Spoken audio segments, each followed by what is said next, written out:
Okay, so today is Sunday, March 7th, and as you can see, yesterday was a beautiful sunny day, and today it's a little overcast, maybe in the high 60s. It's not bad. It's livable out here without a jacket in Southern California. But I want you to take a good look at this very ugly patch of yard I have here. Even the trash cans are there, but they're going to be moving their way on somewhere else.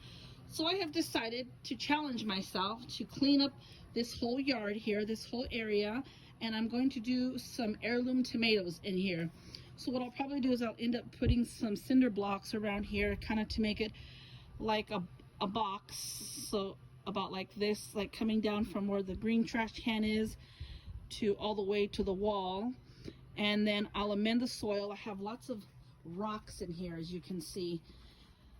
I'm not sure what to do with the rocks. This whole property is full of rocks. When I moved here a couple years ago, I mean, it's just rocks everywhere, and the soil is just nothing but sand, and there's all kinds of really nasty things in here, weeds and everything. So I have a project cut out for me. I'm probably going to put some posts back here. I'm only going to do about 4 tomatoes because they get enormous. And I'm going to do some cattle panel back here to hold the tomatoes up. So there'll probably just be 4 heirloom tomatoes that I'm going to do here, and they can just stand up against this wall.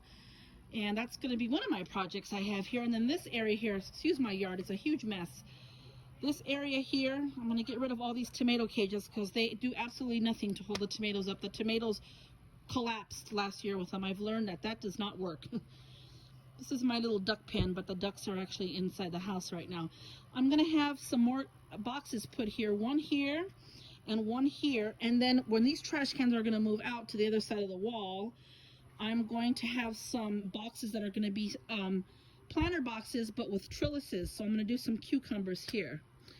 So I have some ideas. I don't have a lot of yard left. It's a very condensed suburban home. The swimming pool takes up most of the yard, but that is our only recreation really. And this will just be all edibles back here, nothing but food. So we're just going to go ahead and do that, and then I'm going to have the tree trimmer come and cut this tree all the way down because it's just overpowering this part. I have some soil in here that also has to be amended, and I'm going to do the rest of the herb garden all here. It will get sun. Once this tree is out of here, it will get sun.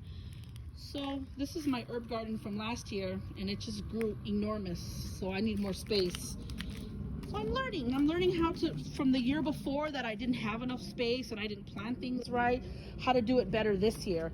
I have some lettuces that are growing in here. It looks like they're volunteers, and some flowers. So maybe the chickens came through here and pooped everything out. Whatever's in their poop, the seeds, usually comes out in the garden somewhere, or the compost. I do have some California poppies that are coming up here. That one's going to bloom any day. And I just added up more mulch here to this garden. This is where I planted my celeries that I got yesterday at Cal Poly. Archie the artichoke, he's still giving over there. He's trying to give. Strawberries here are coming along slowly but surely. These strawberries have taken over this whole, this started as one strawberry plant, literally, and look at how it just took over. I'm not sure about this pot. None of this impatient has been here since last year. I might start another one, and I have another pot over there, and I have this nice stacking pot that my son actually bought me, but the wind knocked it over when I had something in it. I can't keep it close to the pool, and all the dirt went to the swimming pool, and the pool man wasn't too happy about that. This is our peach tree here. Looks like we're going to start getting some little blossoms. You can see, hopefully we'll have some peaches. Looks promising. So this is my yard. It's still a work in progress. It's always a work in progress. When I run out of this yard, which will probably be this year, I'm going to move on to this yard, or this part of the yard over here. This is my compost pile here. Everything is growing out of it. I'm going to have my gardener take down all these ugly junipers here. They're just, ugh. And then I'm going to probably do stacking planters in here, amend all this soil. And I just got to leave one little path in here for the dog. She likes to go up there and bark at everybody that walks down the street. So I'll leave that there for her. And all of this will be gone. And maybe next year I'll move on that way.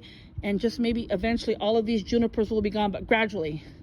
little bit at a time. This is always a work in progress, even this small suburban home.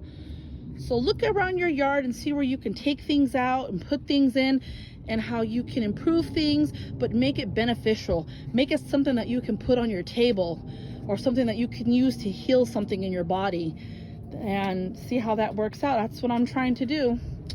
Trying to use it for multi-purpose, for eating, for, you know, remedies, for beauty, for peace, you know, just a lot of different things. Sometimes I just come out here, even though it's just as bare as can be right now, I just sit out here and I pray, and I'm thankful, and I'm just grateful for this little yard that I have. What else could I ask for? I'm a very blessed person. Thanks to the Lord. Good homesteading to everybody.